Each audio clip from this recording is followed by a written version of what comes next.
Assalomu alaykum. Men Sparring Education kanali obunachilari va bizning aziz kuzatuvchilarimiz. Bugun Pirja maktabi saralash formatida qilingan 7-repetision testimizni tahlilini ko'rib chiqamiz. Demak, boshladik. Birinchi savol: taxtani 3 ga bo'lish uchun 12 minut vaqt ketadi. Shu taxtani 4 ga bo'lish uchun qancha vaqt ketadi deyilibdi. Demak, 3 ga bo'lish uchun bitta taxtani olaylik. 2 marta kesishimiz kerak, to'g'rimi? 2 marta, ya'ni 2 martaga 12 minut vaqt ketdi. 1 marta kesishga 6 minut vaqt ketar ekan. Endi bizdan xuddi shu taxtani 4 ga bo'lish so'ralyapti. Ya'ni 4 ga bo'lishni necha marta kesamiz? 1, 2, 3. 3 marta kesishimizga qancha vaqt talab qilinadi? 18 minut ketar ekan. Demak, to'g'ri javobimiz A variant bo'lyapti.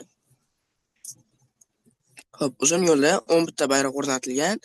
Birinchi bayroq yo'lning boshlanishiga, ikkinchi bayroq esa 11-chi bayroq esa yo'lning oxiriga o'rnatilgan deyiladi.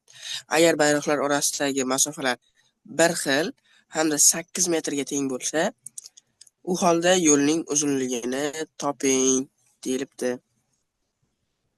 Demak, xo'p, boshlanishiga bitta qo'yilgan va har 8 metrda bitta qo'yilib boradi. Demak, bu ikkinchisi, ya'ni birinchisi va ikkinchisi o'rtasida birinchi 8 bor. Shunday bo'lib 10-chi va 11-chi bo'ladi. Demak, bu yerda nechta oraliq bor bizda? Birdan boshlab hisoblasak, demak 10 ta oraliq bor ekan. Har birining orasi 8 metrdan bo'lgandan keyin 10 ta oraliq, demak jamimizga 80 metr bo'lar ekan. Demak, to'g'ri variantimiz D javob bo'lyapti. Uchinchi savol: berilgan tengliklardagi barcha belgilarning qiymatini topib, ularning barchasining yig'indisini toping deyilibdi. Xo'p.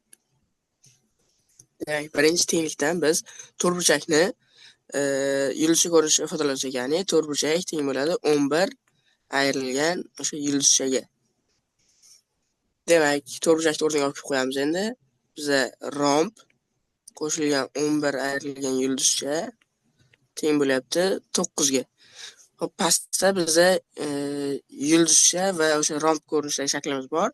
Demak, biz shu yerda yulduzchani topib olsak, pastga olib qo'ysak, ikkalasi ham romb ko'rinishidagi noma'lum, ya'ni bir xil noma'lumlik tenglamay kelib qoladi. Ya'ni, xo'p, buni tenglikni bir tarafiga 9 esa tenglikni bir tarafiga o'tkazib olsak, yulduzcha bizga teng bo'lyapti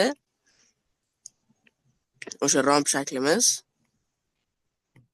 qo'shilgan 2 ga. Endi mana yoki qo'yamiz. Romb shaklimiz qo'shilgan 2 qo'shilgan yana bitta romb shaklimiz teng bo'lyapti 10 ga. Demak, bunda mana shuning qiymati 4 ga tengligi kelib chiqar ekan. Xo'p, bu 4 ga teng bo'lsa, bu nechaga teng bo'ladi bizga? O'z-o'zidan 5 ga teng bo'ladi. Xo'p, bu 5 ga teng bo'lsa, yulduzchamiz o'z-o'zidan bizga 6 ga teng bo'ladi. Endi hammasini yig'indisini topadigan bo'lsak, 6 qo'shilgan 4 qo'shilgan 5 15 ni berar ekan. Demak, to'g'ri variantimiz A javob bo'lyapti. Xo'p, 4-chi savolga yetib keldik. Sigir 60 litr suvni 3 kunda ichadi. Demak, bir kunda qancha ichar ekan? 20 litr suv ichar ekan bir kunda. Ot esa sigirga qaraganda bir kunda 10 litr ko'p suv ichadi. Demak, ot 30 litr suv ichar ekan. 150 litr suv ularga birgalikda necha kunga yetadi? Demak, bular birgalikda bir kunda qancha suv ichishadi? 20 qo'shilgan 30. Ya'ni 50 litr suv ichishar ekan bir kunda. Xo'p, 150 ni endi bo'lib qo'yamiz. Bo'lamiz 50 ga. Unda javobimiz 3 chiqar, ya'ni 3 kunga yetar ekan ikkalasiga birgalikda 150 litr suvimiz. To'g'ri variantimiz javob bo'lyapti. Xo'p, 5 ta olmaning narxi 2 ta bexning narxiga teng. Demak, bo'lyapti 5 ta olma teng bo'lyapti 2 ta bexiga. Lola xonimning 18 ta bexiga puli yetadi. Jami puli 18 ga yetar ekan yoki 12 ta bex sotib olsa 30 so'm puli qolar ekan. Ya'ni nima bo'lyapti? Qarang. 18 ko'paytirilgan bexning narxi jami pulga teng bo'lyapti va yoki 12 ta bex olsa 30 so'm pul ortib qolyapti. Xo'p, noma'lumlarni bir tarafga o'tkazib olamiz. Ya'ni 6 ta bexning narxi bizga 30 ga teng bo'lyapti. Ya'ni bexning bitta bexning narxi 5 so'mga teng ekan. Xo'p, endi bu yerga 5 ni olib qo'ysak, bizda bitta olmaning narxi 2 so'mga tengligi kelib chiqar ekan. Endi so'ralyapti bizdan, agar Lola xonimning 3 ta olma va 3 ta bex sotib olsa, Lola xonim, u jami qancha pul to'lashi kerak deyilibdi. Demak, 3 ta olmamiz 3 ko'paytirilgan 2 qo'shilgan beximiz 3 ko'paytirilgan 5 bo'ladi. Ya'ni yig'indimiz 21 ga teng bo'lar ekan. To'g'ri javobimiz B variant bo'lyapti. Hop, 6-savolga kelaylik. Sotuvchi birinchi o'zidagi tuxumlarning yarmidan ikkitaga ko'p tuxum sotdi. Demak, x ta tuxum bor desak, yarmidan ikkitaga ko'p ketdi. Hop, endi keyin u yana qolgan tuxumlarning yarmidan ikkitaga kam tuxum sotdi va o'zi 28 ta tuxum qoldi deyilibdi. Boshda unda nechta tuxum bor edi? Buni chappa-chapga ishlab borishsa bo'lar ekan. Tenglama qilmasdan, ya'ni hop, o'zi 28 ta tuxum qoldi. Qachon? Qolgan tuxumlarning yarmidan ikkitaga kam tuxum sotdi. Demak, 28 bu yarmi qo'shilgan 2 bo'lyapti. Demak, bizda yarmi teng bo'lar ekan 26 ga. Demak, qolgani boshida mana sotgandan keyin qolgani bizda 52 bo'lgan ekan. Xo'p, bunda 52 qolishdan oldin qancha sotiluvdi? Tuxumlarning yarmidan ikkitaga ko'p tuxum sotiluvdi. Demak, yarmi teng bo'lyapti. Yarmidan 2 ni ayirsak 52 ga teng bo'lyapti. Demak, yarmi bu ikkinchi yarmi edi, bu birinchi yarmi bo'lyapti. Yarmi hop 54 ga teng bo'lar ekan. Endi jam bizda qancha tuxum bor? Shuni 2 ga ko'paytirib qo'yamiz, ya'ni 108 ta tuxum bo'lar ekan. Demak, to'g'ri javobimiz A variant bo'lar ekan. Shunaqlab 7-savolga yetib keldik. Berilgan kvadrat 3 ta teng to'g'ri to'rtburchakka bo'lingan. Aytmoqchi, shu savolimizda mana shu perimetr degan yozuv xati ketib qolgan edi. Ya'ni buni biz keyin tomonga o'zgartirgan edik. Tomoni 48 sm bo'lsa deb. Xo'p, demak, berilgan kvadrat 3 ta teng to'g'ri to'rtburchakka bo'lingan. Agar kvadratning tomoni 48 sm bo'lsa, har bir to'g'ri to'rtburchakning perimetrini toping deyilgan. Demak, bitta tomon 48, bu yoq ham 48. Lekin 3 ta to'g'ri to'rtburchakning enining uzunligiga teng. Demak, har bir to'g'ri to'rtburchakning eni bizda 48 bo'lingan 3, ya'ni 16 ga teng bo'lar ekan. Endi har bir to'g'ri to'rtburchakning perimetrini topadigan bo'lsak, 48 qo'shilgan 16 ko'paytirilgan 2 bo'lyapti. Ya'ni 64 ni 2 ga ko'paytirsak 128 sm bo'lar ekan. To'g'ri variantimiz D variant bo'lyapti.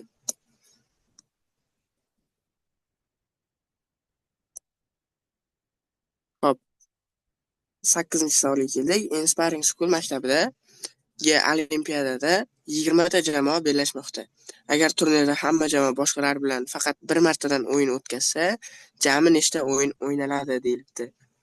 Demak, birinchi kamanda qolgan 19 talar o'ynab chiqadi va endi ikkinchi kamanda birinchi kamanda bilan o'ynaydi, shuning uchun 18 ta o'ynab chiqadi. Ya'ni mana shunday bo'lib ketaveradi. 17 qo'shilgan nuqta oxirgi kamanda bitta qolgan kamanda bilan o'ynaydi, chunki qolgan kamandalar u bilan o'ynab chiqqan bo'ladi, bittasi qolgan bo'ladi. Shunday qilib, oxirida bitta o'yin bo'ladi, hammasini qo'shib chiqamiz. Endi buni qo'shib chiqishda nima usul qo'llasak bo'ladi? Guruhlash, ya'ni 19 bilan 1 ni qo'shsak 20 hosil bo'ladi. Mana yerda 2 bor, 3 bor. Nuqta. Xo'p, 19 bilan 1 ni guruhlasak bizga 20 ni, 18 bilan 2 ham 20 ni va 17 bilan 3 ham 20 ni beradi. Va eng oxirgi 20 larimiz qachon bo'ladi? Hop, 9 va 11 birgalikda. Ya'ni demak 1 dan 9 gacha har xil guruhlarga bo'linib ketar ekan jamoalar.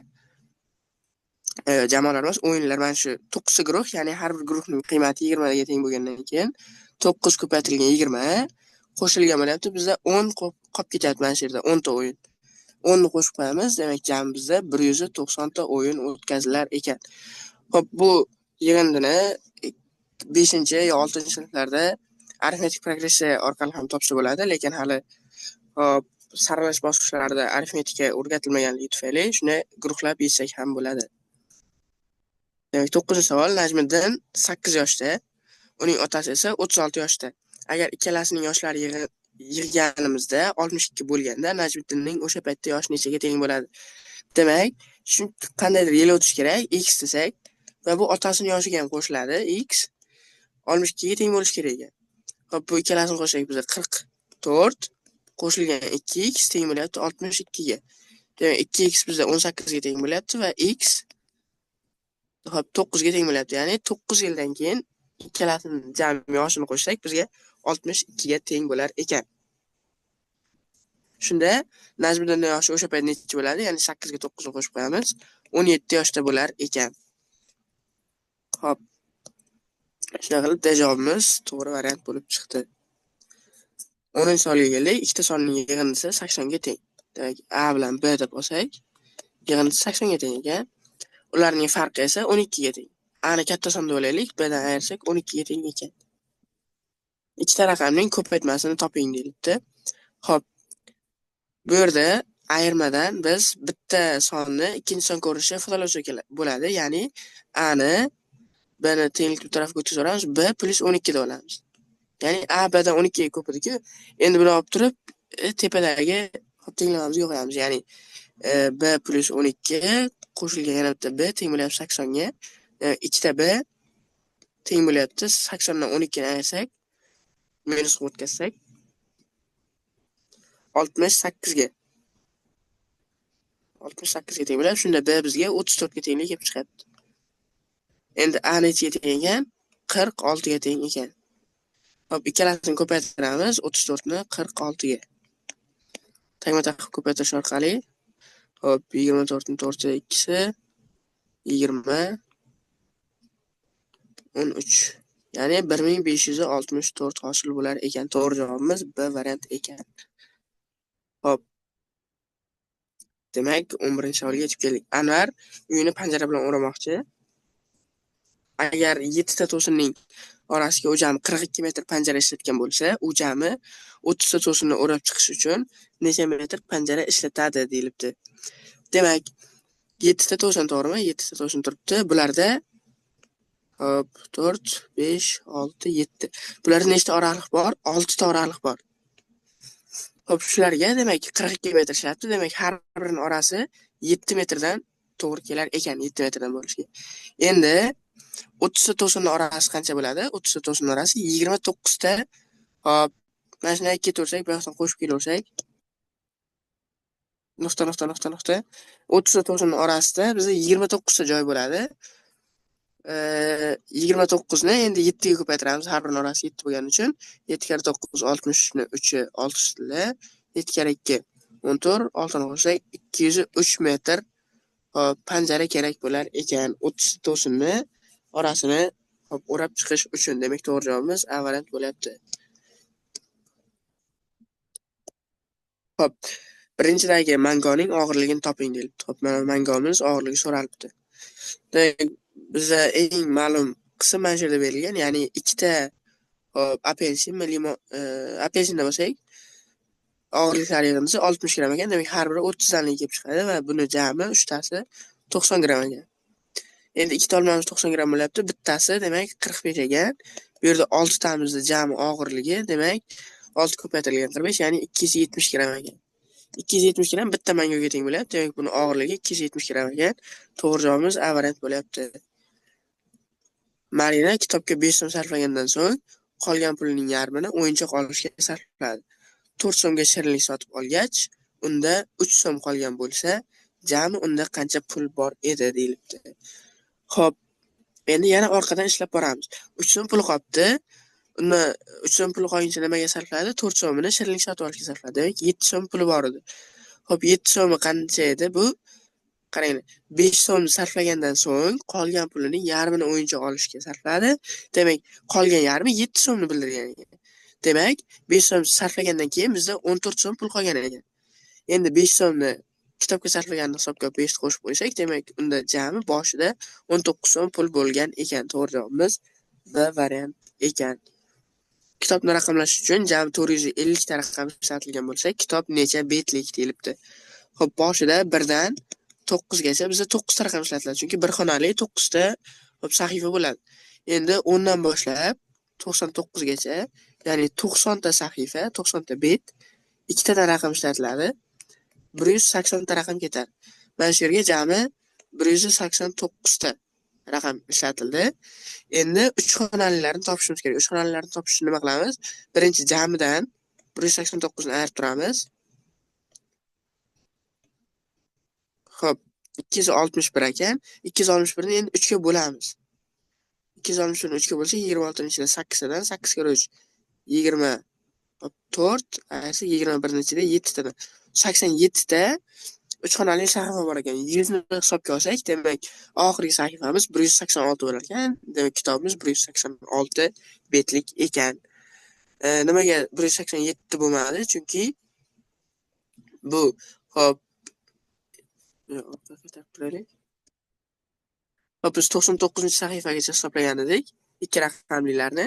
Endi bular 87 ta bo'ldi. 100 ni ham qo'shamiz va bittaga kamayadi, ya'ni 186 gacha borar ekan raqamlar. Shuna qilib kitobimiz 186 sahifadan iborat ekan. Hop 15-savolga yetib keldik. Quyida berilgan shaklning yuzasini toping deyilibdi. Hop biza jam uzunlik bu 6 ekan. Bu yer 4ligini hisobga olsak, demak bu yoq necha bo'lish kerak ekan? 6 ni 4 dan 2 bo'lish kerak. Hop 2 bo'lgandan keyin endi to'rt burchaklarga bo'lasak bo'ladi, ya'ni mana shu yerdan shunday bo'lsak, hop bu yoqda bitta to'rt burchak, birinchi yuzada bo'lsak, buni ikkinchi yuzada bo'lamiz. Hop birinchi yuzaning yuzasini qanday topamiz? 3 ni 6 ga ko'paytirib qo'yamiz shunchaki. Va 18 ni beradi. Ikkinchisini qanday topamiz? Eni 4, bo'yi 4, eni 2 ekan.